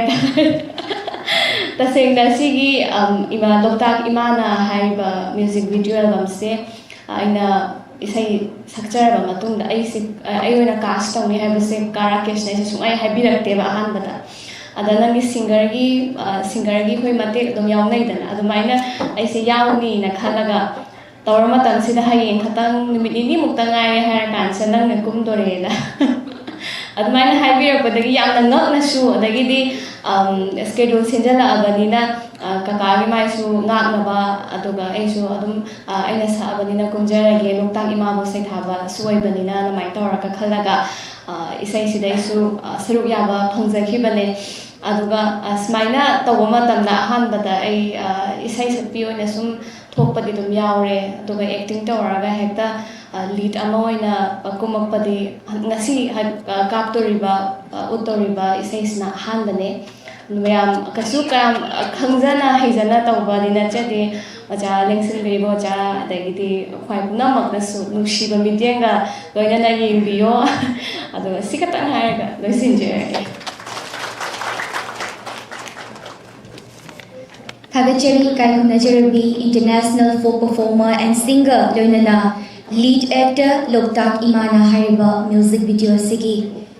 saknai artist asibu hana thagachari tharam asigi makha tajarappada chief guest ki phafam langda nganthoi biriba thedok hendok nei kai kumna zaraboja Khetrimayum Kishore Kumar vice chairman 2 film forum Manipur bu pangthok chariba tharam asiga mari leinana wafam khara lanthok pinaba noluk thagachari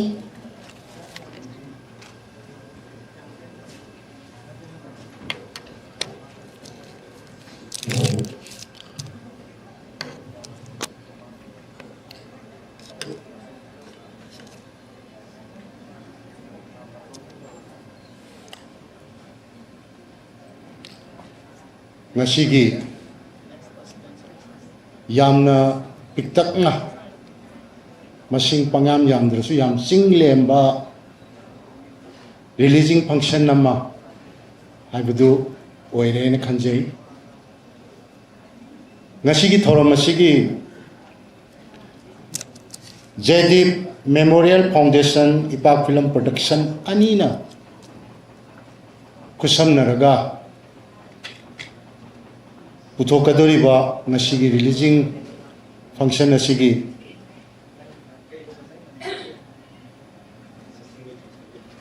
das the election beriba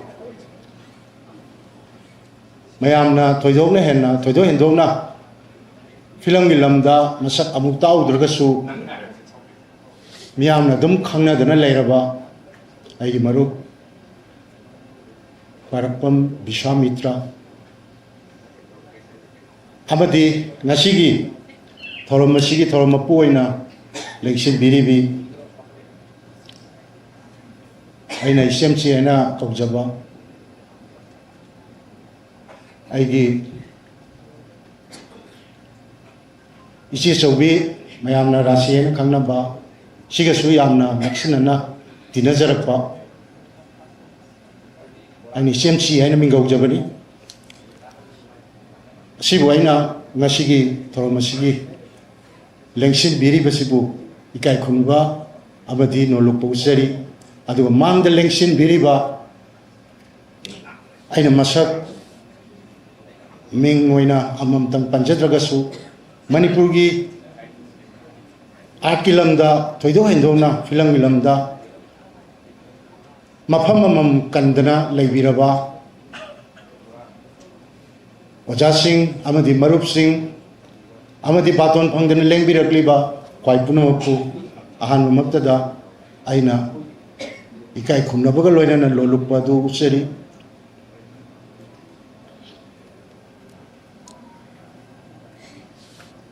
yamna sangna ngangbada taningaroidaba matamni hujik akhina ngairisi releasing asini puthokadoriba film asigi amadi music album hairibasi miyamna yengningbana langtak adana leiraba matamni ado ai paksang sango yam ten ai chamjan janaga ai yam ten na ai phong kariguma katang tim pondok jage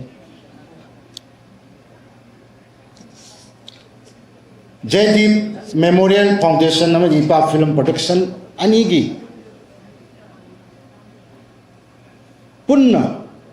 sangshin minarakpa si aina thenajabada film gilam sida film ama mai pakna award kaya ga loinana puthokre adigi music album amadi short film kaya amusu puthokre anobudi oidrabani film si adum akoigi yaw thengba khomu hariba film si miyamna dum khangnagraba award kaya na lekteng raba national gi international gi thakta adugumba film amusu oidrabani adiguda natana short film kaya amusu thamjeningi badi aina akoigi smcc akoigi Vishwamitra so akoigi election biriba ngasigi guest of honor famon election biriba sina panbiram baduni film sida sangakpa matamda thoidogna anobo oidaba anobani aina koina logdaba haibadi masamaksi artist amoina theater gi lamda matamda chemchi masamangna phongdok pibada Satri oiring da hai tar student ki life ta drama kaya ama kongre adugi manungda best actress ka tawa award ka phangsu yawraba adugumba isenchini aduna lam sida lakpa matamda thoidokna anobu oide haina ai isada pabje adubu sanglaba matam ama akoigi छात्र छात्री पामजब line थादोखरगा family life Manipur government की लोसन कयाद अचौब थौबून फंबीदन लाखिबा अदुम मयाम आर्ट की लमसिदगी खितंग लापथोखिबगिनी हौजिक पोथाब मतमददी माना ममांगदगी हौना लेसारिङै मतमदा यामना ngौजरखिबा आर्ट की लमदु हौजिक मपुंग फाना मा मसामकना ओइदगसु प्रोडक्शन लाइन द लाक्तना नत्रगा स्टोरी दा वारी दा कयादा खुद थारक्तना फिल्म लमसिदा चंगसिलकपा असी अखोइना थागलिङाइनि मसीदी आइना मसाइगी प्रोड्यूसर मोइना राइटर मोइना फिल्म दा थौदान याबिरकपगिदमक्ता मसी अखोइगी फिल्म तौजरिबे अखोइगिदी याम चाउथोकचनिङाइनि इसेंसिबु हन्ना हन्ना थागतचरी मसीगिदमक्ता मयाम आउबु खुबामतंगदी मिजेगे थैंक यू मथंगदा राकेश नौरेम जी कुइरे मासी याम नहा होइना मासी याम मंगा होइना फिल्म खत नतबद मासी सिफम याम नुपाम चांग खनि मासी आइना खांगकपद सिफम जी याम जब लोइनमक सिमाजी यामना थवाय यावना अमद ओइरे माना संग सिफम जी याम थवाय याव चेनबा यामना सीरियसनेस लेबा अदुगुंबा नौ खंनि हाइताय मासी मागी लमसे माना आइना खांगकपसी मतममा कोइगी फिल्म की मैगजीन मागी इपाक फिल्म से पुथोक्तना फोंगे कोई माना फोंबसी फनेम सांग चाही क्या सांग फोंगपनी अगोंदसु मदुगी मैगजीन लोई लेनी हुजिक आइना कइनो तौदना थमी फिल्म की ओइबा कइनोसी माना Mayum Chatna नत्रग sport Chatna उनरुबा film shooting मफम Chatna उनरुबा artist की एक्टर की नत्रगा अखोइगी प्रोड्यूसर की डायरेक्टर की कैमरामैन की होबे एनी फिल्म से मैम से उनद्र मोइसी यामना अखोइगी थवाय यावना अखोइगी होनरकपा अदुगा सक्सेस होइना अदुगुम मैगजीन से फोंगिबा अरु याम चांग नाइना फोंगमबने अदुगु मतंगी मतुंगिना अखोइगी कई हाइतारे कहीं electronic print and electronic media की कहीं से हुजिक्ति इलेक्ट्रॉनिक मीडिया से याम वांखलकपा अदुना सोशल मीडिया की कहीं से ददी यामना कहीं ओरपसिना साइगे अदुगुंबगी कहीं से खितंग तपथगिबने अदुदगी मासे अमुक फिल्म पुथोकपा मुतो मा इपाक फिल्म से अमुक फिल्म पुथोरे फिल्म से अहुम मरी आइना सुम खानबदाई नॉलेज दाई फिल्म मरी मंगा दे थेंगनगरे फिल्म मरी मुक थेंगनगरे माइ पाना लोई पुथोकी अदुगी मतुंगदा आसी डायरेक्टर ओइना लाकपसी आइना याव थेंगबो खेमु हाइबसिदा सिनि यानाना थेंगनबने याव थेंगबो खोइमुसिदा मागी दे फिल्म दु येंगे अदैदु दाइना खल्ले ओ माना नांगै मांगदगी होनरपदु माना होनरपदु मयाम मदुगी थेंगनरप एक्सपीरियंस मयामदु मंगोंदा नॉलेज ओइना लेहौरगा मासी हुजिक्ति डायरेक्ट अमा ओइबा याबगी मंगोंदा मगुन मयामदु चेलेको मसी आंगांगसी यारेना मतमदु फाउगिबा अरे फिल्म दु येंग मतमदा याम नुंगाइगी अदु अखोइ सेंसिना फिल्म दु अखोइगी प्रोड्यूस तौबनी मसामकी स्टोरी राइटर नि कोइ मरु बिसामितना स्क्रीन प्ले तौबनी अदुम फिल्म दु माइ पाई अदुगा अवार्ड क्या हमसु फंगरे सिनी मोइगी जर्नी दु आइना सुम आइना खंगजब खितंग आई मयामदा शेयर तौजबनी अदुबो हुजिक जयदीप मेमोरियल प्रोडक्शन अमदी इपाक फिल्म प्रोडक्शन अनीना पुंजलगा पुथोकदुग नोम सगाइतोंग लोकताक इमाना सिदा नतना कोइगी फिल्म शॉर्ट फिल्म मचा amani ama adagi music album khara akoi punna yengmina bagi khudong cha badu ngasi longina si aisu yengning bana langtak arga leini ni hosi short film ju aduga jigi music album si su koi binita lai samna ga hosi act tawi ai si aisu yengning ma act tu yeng ga isu matang da nek pa ya we ke no to le ga nek ke na hosi halli aduna wani wai khra se haijara ga ai ka su thoi dona sang haijara roi ai swai da sum lo sin jage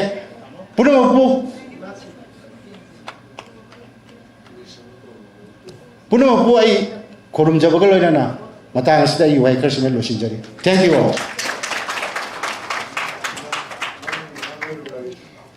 थागचरी इकाई खुमनजरब थरम असिगी chief guest ओजा Khetrimayum Kishore Kumar vice chairman to film for Manipur ममलियाम लब वाफम Singh ten तकना लांथोपिरमबगिदमक थरम असिगी मखा ताजरपदा presidential speech लांथोपिनबा नलुकनागचरी थोदोक हेंदोकना इकाई खुमनजरबी Dr. R.K. Sana Devi, former chairperson, Manipur State Social Welfare Board, Loinana, former director, Agriculture Department, Government of Manipur.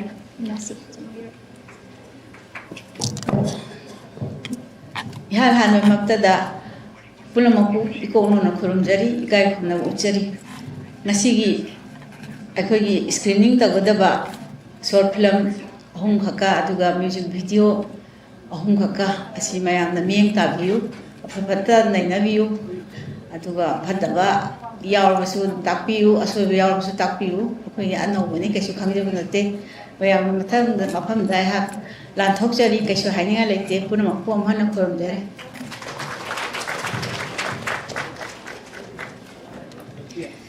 Thagachari ikai kumnajarabi Dr. R.K. Sana Devi, Thauramasi President, Presidential Speech Lanthopirambagidamag.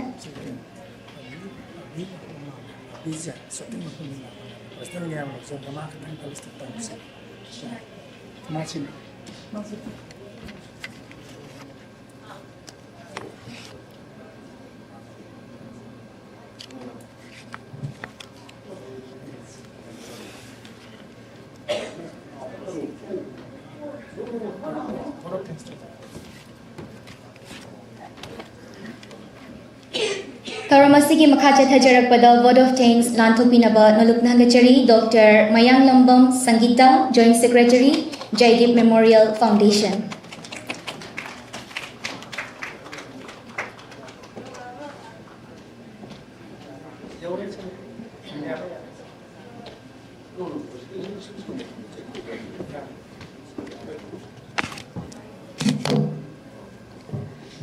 Pamagtada ay hamna lamdam sibu konbiriba ibudaw ibehdaw animakbu iko no kurumzari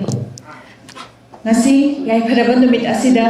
Jaideep Memorial Foundation namadi ipak film production na Manipuri short film nom nom sagai tong amadi Manipuri music video Loktak Imana haibagi releasing ceremony asida lingsin biriba chief guest ki from the lingsin biriba mingoina panjarabada Hetrimayum Kishore Kumar Vice Chancellor to Film Forum Manipur bu eham thagat phondok sari President Gilang Dalingsin Biriba Aigidi Ima Sakpi Dr. R.K. Nayansana Devi former chairperson Manipur State Social Welfare Board and former director Agriculture Department bu eham thagat phondok sari Guests of honor Gilang Dalingsin Biriba Yambo Kwarapam Vishwamitra Singh eminent filmmaker and Manipur State Kala Academy Awardee bu thagat phondok sari. Agi now Rakesh Naurem, cast and crew members, invitees, members of Jaideep Memorial Foundation, agi ima mayam bu ehana thagat phondok sari. Jillaba matambu kaithok biduna function asi mapung phan bigi binakta ehana amka thagat phondok sari. Print and electronic media program asibu cover to biribabu ehana thagat phondok sari. May this release inspire many more stories to be told and many more dreams to be realized. May our efforts continue to enrich the cultural legacy of Manipur. Thank you everyone for making this event truly memorable. Mayambu han thagachari.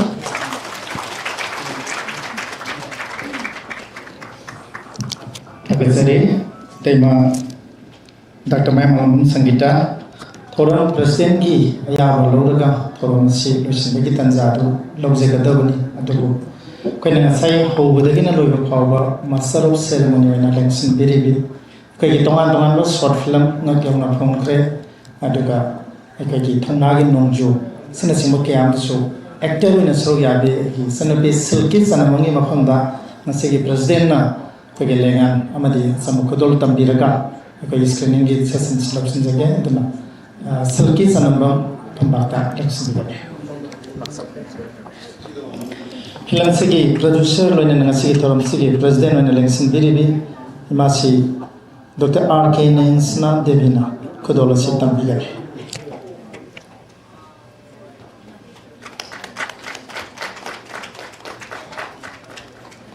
Later.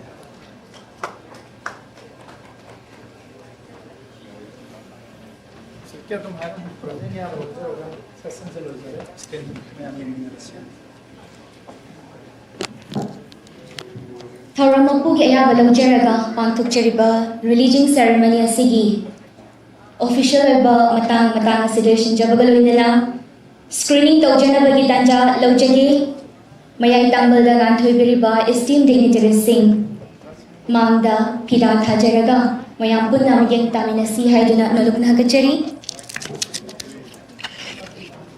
mayam gi mafam daga si screen tawjagadoriba film sing asi mathang manaw naina mungtang Ningsing Jari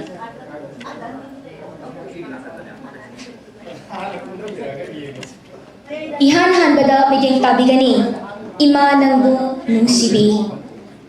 Hairibasi music video ni Anishubada Bigeng Tahanjagani music video La Upo Toina Ahum Subada Bigeng Tahanjagani music video Loktak Imana Maris Subada Lantuk Jagani short film Ngak Yawna Pumkre Mga Subada Lantuk Jagani short film Thaunari Nongju Amadi Aroy Bada Lantuk Jagani Nong Nong Sagaito Wakamasigalun nila Tensing Jari Thagachari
seat ꯌꯦꯡꯕꯤꯔꯛꯀꯦ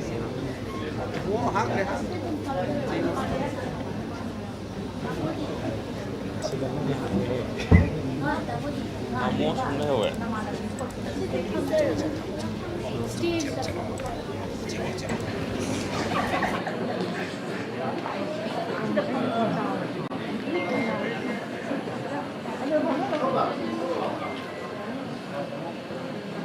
kakak tuh nih ya sih level nya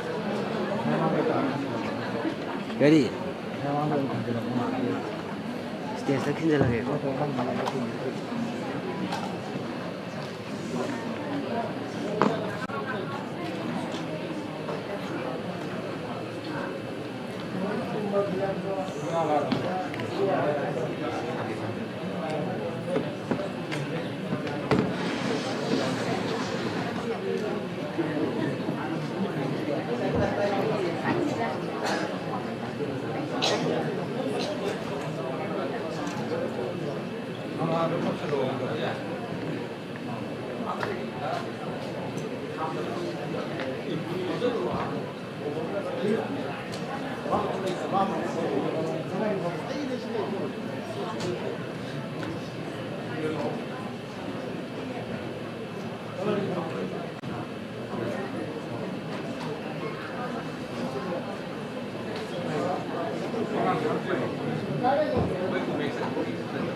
बस बार की मैं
Imanangbu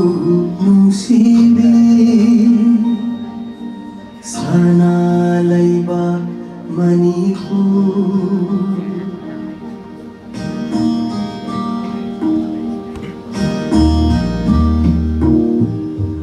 Imanangbu nungsibi sana layba Manipur Asamba sana figueira Leiting bibi Ababacarai fina Kukun fini Langin inafi Manina tangaba Manina tangaba Imanangbu nungsibi sana layba Manipur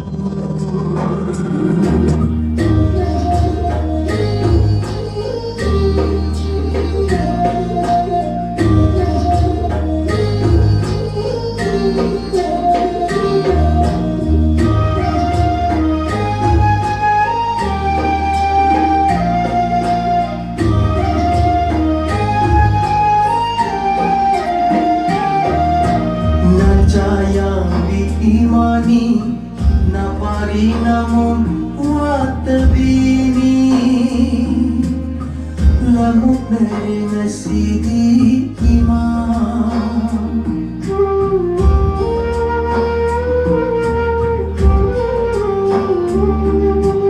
na jaya imani na parinamon watabini lamuk na sidi iman karamba na jagi mi chang gani na cha na tani mi ngai chamba hingani karam na iman Imanangna Imanangbu nungsibi sana layba Manipur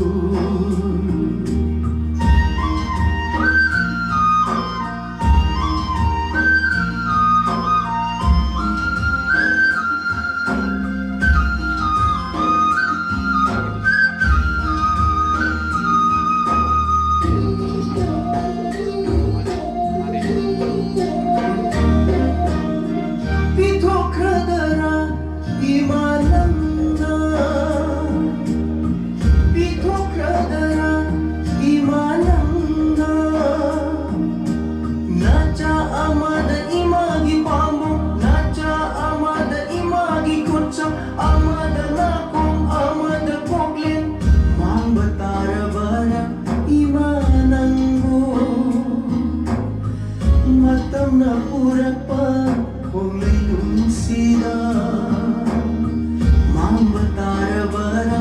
ꯅꯪꯕꯨ ꯏꯃꯥ ꯃꯇꯝꯅ ꯄꯨꯔꯛꯄ ꯈꯣꯡꯂꯩꯅꯨꯡꯁꯤꯗ 이마 낭부 뭉시비 사나라이바 마니푸 아상바 사나 피게나 라이땡리비 아빠버자이 피나 코콘피니 랑인 inafi manina thamlava manina thamlava imanang nungsibi sana layba manipur sana layba manipur sana layba manipur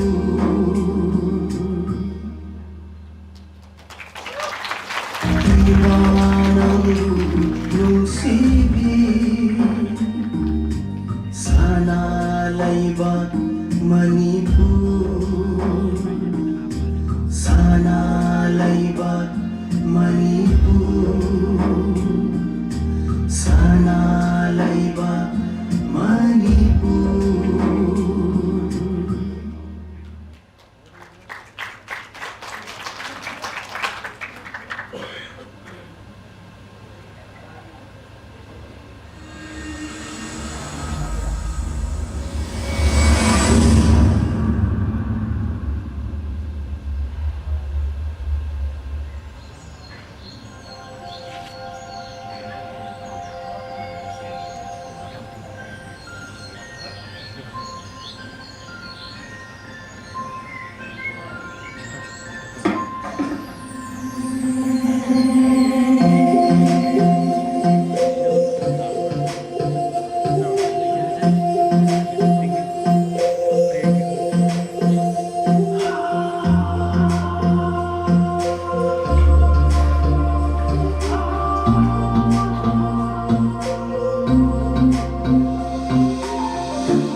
ꯀꯩꯗꯧꯔꯒꯦ ꯃꯣꯏ ꯃꯟꯇ꯭ꯔꯤꯕꯣ national ꯄꯥꯔꯇꯤꯒ ꯀꯥꯟꯅꯔꯣꯏꯀꯣ national party ꯅꯠꯇ꯭ꯔꯗꯤ ꯌꯥꯔꯣꯏꯀꯣ ꯏꯔꯛꯀꯗꯧꯔꯤꯕ pro ꯃꯌꯥꯝꯗꯣ ꯈꯟꯕꯤꯌꯨꯀꯣ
노마다 누가 아니 보기였다 이반이 라이치 공포기가 따라가지 자신이 저리 거리로 오거든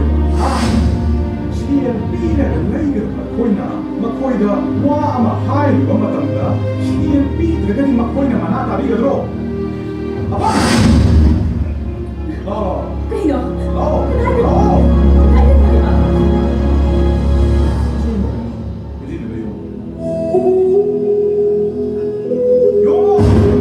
Thôi, lâu rồi bà.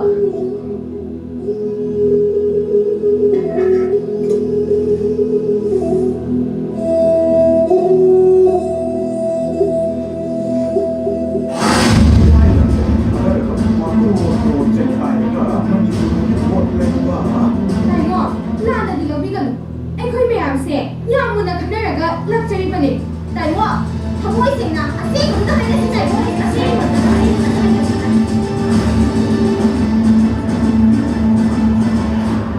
Karena dia kakak gua, cek, mana sih kalau? Cek, hang sih pergi. Tapi tetap nak hak kedok selalu. Kita sini kita atau piro, lupa lisik aku bohong dah. Isai orang tu hindu pandai, atau piro. Anh Lô biết, ông tất tôi muốn đi qua. cái nó bị nó lời xe ha nó bao giờ cả cái nó mà Emobi, kamu tu, waduh tak nama. Imai dia cina nama yang lebih mesti, lupa lisik aku bohong dah. Isai orang balap piro. ai cũng có một việc thì tất cả anh khơi lời nó nâng vào khăn lôi chắc ăn Biết, anh ta nung nhảy, ta thật độ. À khối club gì, mày ra bay đi, mày làm xe là đồ kia nó lạc bani. Kamu nghe, tak kau berat. Timbal lah ni. Buat million ni, kau boleh hendak rasa. Buat sing na million kita thamai bu, lagi rasa. Ini, ini yang tu kira apa? xe anh cái con chết khi xe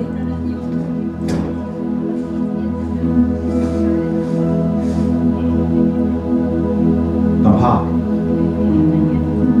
Sudah lama.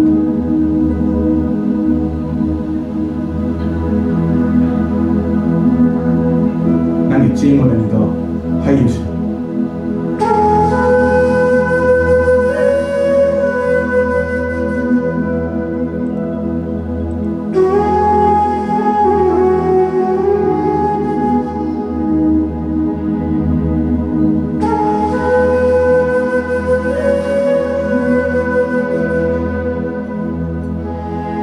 trên một anh xe có cái ibu hanang mai pak na bigyan naman mating pang sila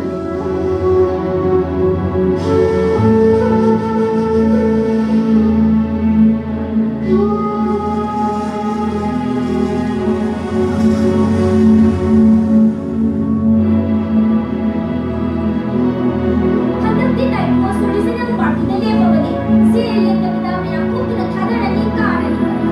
Buat kasi ini kalau bilang tak. chỉ khay phi đô hulak le anau mama thora le mayu kamava mia